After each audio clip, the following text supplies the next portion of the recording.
Then the third album comes out, Yeah, the Deandre Way, the Deandre Way, 100,000 copies. which is good, but compared to what you were doing, it wasn't of that caliber. Plus, it didn't. I mean, it had hold on a second. Let me get my book. Turn My Swag On is on there. No, Turn My Swag On was on the second album. On this one, No, I had yeah. Speakers Going Hammer, and I had Blowing Me Kisses, No, wait. Pretty Boy Swag is on this. and Pretty Boy Swag. Pretty Boy Swag. Was that the big single on there? That was the big single. Right. Went platinum, so. Went still platinum? good, you know? Pretty Boy Swag went platinum, so I was like, yeah, that way. Okay. So, And the album did cool, but it didn't do what your last two albums did. they do what the last album did. Okay. What was the relationship with Interscope at this point? Everything was good. Everything was good because I had made so much money, I never was in the red. So Yeah. I always was in the green from the start, from the beginning. So if we ever took a loss or anything, it was all good. So bam, I sold 100,000 albums times 10, that's $1 million. Probably do $12.99 a CD. That was like 1.2 million for them. It was cool, bam. Pretty Boy Swag went 1 million copies, bam, that was cool. Then we read up for the budget to do a fourth album. So everything was cool. Okay. You know what I'm saying? They knew what it was. I just was growing up, I was going through a lot. This is what, 2011, so I'm 21 at this point. Yeah. You know what I'm saying? And the record climate was changing. We had, our futures coming in and shit was changing up. So albums weren't really, you know what I'm saying? Shit switched up, so I had to adapt to what was going on Yeah, with the and culture. people weren't really buying albums. People were just downloading, you know. I hit them like at This is before streaming. 2010, 2011. The industry changed, you know what I'm saying? And I changed too. I grew up right in front of the people's eyes. Yep. And you know what I'm saying? It was just a lot, but we still did good though. Now, are you still with Collie Park? Still with Cotton Park on the third album, but we was doing a lot. It was a lot of riffs. It was a lot of back and forth and shit on that whole third album. He didn't want to be a part of the album at first, then he wanted to be a part of it. Then, you know what I'm saying? There was a lot of back and forth on that third album. Who were the other people you were working with? I was working with Violator. Rest in peace, Chris Lighty, you know what I'm saying? Best manager I ever had. Oh, in my you signed career. a Violator? Yeah. Dope.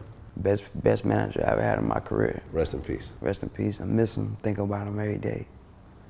Yeah, and at that time, Violator had like 50 Cent, 50 Cent, Puff Daddy, Mariah Carey, Missy Elliott, LL Cool J. LL Cool J, We was lit. pretty much everybody.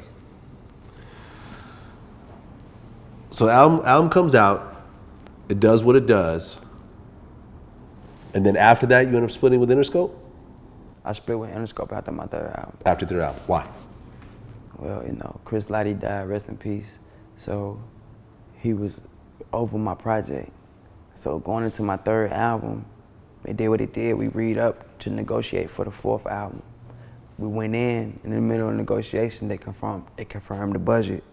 They confirmed the green light. They said, okay, look, Soulja Boy got everything together. He got the music sound right. We got these endorsement deals set up for him. He on another level in his career. I was meeting with Dr. Dre all the time, meeting with Jimmy Iovine all the time, you know what I'm saying? It was like a very high point in my career. I dropped Mean Mug with 50 Cent. That shit did like 8 million. How did you hook up with 50 Cent? I hooked up with 50 Cent. Through Violator? I've been knew 50 Cent way before Violator. If you go back in YouTube, Soulja Boy 50 Cent, you will see us. I met him when I went to New York one time. I went to do 106 in Park. And he did 106 Park too. I met him, we did Rap City in the basement, me and G on it. That was like 2007, first time I went to New York. So bam, back 2010 when I signed with Violator, he was just with them too and we just clicked up, you know what I'm saying? But Right. we dropped Mean Mug, me and him, we shot the video. That shit did good for my album. That was on my third album. Right, because I remember you guys had the XXL cover. We did together. the XXL cover. That was a good look for both of y'all, I think. Yep, and then we negotiated for my fourth album, and then Chris Lighty died, and then kind of everybody just dropped the ball, because he was the manager, he oversee my project, so I kind of didn't know what to do. So you leave Interscope? I left Interscope, and then I just went everything SODMG Records, independent. But you caked up at this point? Caked up, you know what I'm saying? Ran a lot of M's all the way up, so it was cool. It's like, okay, bam. Yeah. Now I got 100% control of everything. I could drop my albums whenever I want to. You know what I'm saying? I got 3 deals on the table right now. I'm probably gonna go to Epic. I'm gonna go to Epic with LA Reid. I go to New York on Friday. And I'm gonna meet with Atlantic. I'm gonna meet with 300, Lior. I'm gonna meet with RCA, in E1 Music, and then I'll come back to LA and I'll meet with Epic, and I'll probably close it out with LA. Okay. But I was doing everything independent. Up until this point right now, I'm still independent. Now, what I found interesting, and I'm not exactly sure about the timeline, but at one point you and Ice-T started going back and forth. Yep. And it was like, it was sort of this iconic old school versus new school. And you see this happening today, but like, that was sort of the first time that you had a well-respected, you know, OG, old school artist go at one of the new big artists. Yeah. Like, when that was happening, it never got all that serious, but what was your take on that whole situation? It was just, man, I don't know, man. Much respect to Ice-T right now. The situation's so old, so it's like, I don't even like bringing it up and talking about it, but everything cool now.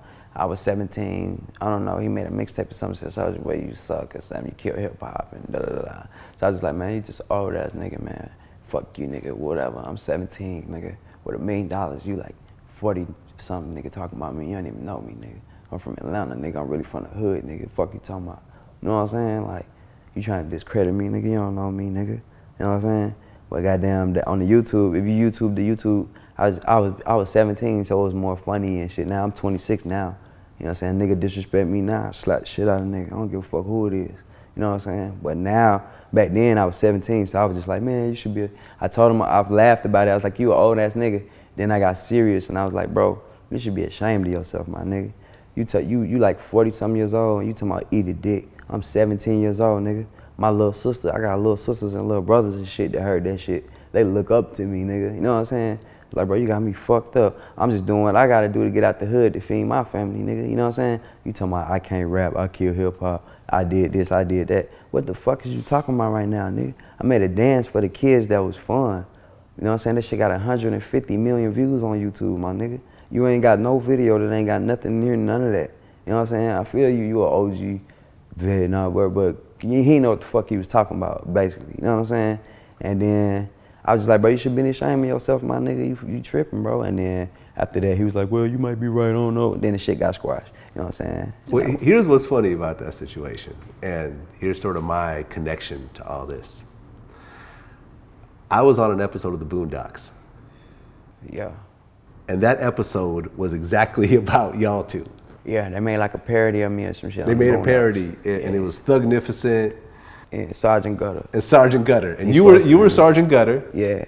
And Ice-T was Thugnificent. Yeah, hating on me and shit. And Thugnificent came on Vlad TV to diss you. Vlad TV on the show. Right. That shit was funny. And I didn't even know, like, I love the Boondocks. That's like that was my favorite show on television ever, all time. I wish they would have just reached out and really got me on there the real way. Yeah. I would have killed that shit for them. But when you saw that episode of the Boondocks, what'd you think? I was like, damn, I'm famous as hell. They make cartoons about me and shit on TV. What the fuck? Right, because I didn't even know about the whole eat a dick thing. I didn't realize that they literally took that off of the. Yeah, eat a dick. They owe me some money for that shit. Fuck they talking about. Well, I think that was a symbolic kind of thing in hip hop, you know. Yeah. And listen, I know both of y'all. I respect both of y'all a lot. Yeah. So I'm glad. Ice-T. I love. Oh, you talking about Ice-T, right? Yeah. I love Ice-T, man. Yeah. That was some shit. I don't give a fuck about that. I'm having millions and shit now. You had a comment that you made on the red carpet. You said, shout out to the slave masters. Yeah. Without them, we'd still be in Africa. We wouldn't be here to get this ice and tattoos. Yeah. A lot of people were upset about this. Yeah. So this is what happened. They tricked me, bro. I went and did an interview with BET. I never forget. I was like 16. And when we in high school, bro, we joke a lot, bro. Like, we roast niggas, we make jokes, we crack jokes. We little kids, we teenagers, that's what we do. Bam, I'm fresh out of high school, bro. I went to BET, bro. This nigga, I never forget his name, Torre. You know a nigga named Torre? Yeah, Torre. He's an interviewer. He set me up, bro. He's an interviewer nigga for BET. I don't know what the fuck he was on, but I get that, right? You know me, I'm cool. I'm cool with everybody. You know what I'm saying? I be happy all the time. I be chilling. I be, what's up, y'all? What's good? You know what I'm saying? He was like a little bitch. He was like a fucking prick. You know what I'm saying? I said, man, what the fuck? What the fuck is this nigga on? I started roasting his ass. Boy, you ugly as hell. Boy, what the fuck is wrong with you? He damn, Soulja Boy is very arrogant and blah, blah, blah. Boy, I will treat your ass. Boy, I will roast the hell. Boy, you dusty as hell. Boy, what the fuck kind of shoes you got on? I'm roasting him. He get mad. So he set me up. We do the BET interview, just like that's you interviewing, me and you interview, right? I don't know how he asked me some stupid ass question. What you think about? I don't know what he said. And then I said that as a joke. He's like, what you think about Africa and the slave masters? I'm thinking like he joking. I'm 16. I'm like, bro, I made a song called Crank That. I'm talking about Superman and dancing and shit. What the fuck is you talking about Africa and some slave masters right now, folks? I don't know what you talking about. I'm thinking he's joking. I'm joking back with him. I said, man, shout out to the slave masters. If it weren't for them, we wouldn't be over here right now. That's true. The white people came and took us on boats and kidnapped us and brought us over here, bro. I was joking, you know what I'm saying? I apologize. You know what I'm saying? I didn't mean it like that. The NAACP, they know. The Farrakhan, everybody, the black people, they know I love the black people. You know what I'm saying? They know I would never try to downplay our race or joke on slave, bro. My great granddaddy was a slave, bro. You feel me? Like I grew up in Mississippi where they still hanging people, bro. The KKK still down there. The white people is racist as fuck down there in Mississippi. You know what I'm saying? But I still did my thing down there, and I got white homies and all that. One of my best friends is white. You know what I'm saying? So, but I respect the slave man, Harriet Tubman, Malcolm X. You know what I'm saying? Martin Luther King, everybody that did what they had to do, they died for us. I respect them and I love them for that. I would never try to downplay no type shit like that. So that's why I was so mad. They try to betray me like that. They try to blow that up too. Like, so I'm like, damn, bro. Like, y'all stupid as fuck, bro. Like, I'm not, bro. My daddy raised me way better than that, boy. My grandmama will beat my ass. My granddaddy will beat my ass. My grandmama will slap the fuck out of me if she sees some shit like that and read it and think that it's true and think that I was for real. You know what I'm saying? So they know that too, though. So BET, whoever, like the people who published that comment, that statement and made that big, they stupid as fuck for even doing that. They supposed to call me and be like, are you serious? Or like, what's up? Let me clear that up or something. You know what I'm saying? Because they didn't play the whole thing. They just played the soundbite. Yeah, so that's lame as fuck that I got to sit here now, years later, finally, and explain it to y'all like what really happened in the right way. You know what I'm saying? Fuck BET, fuck Teray.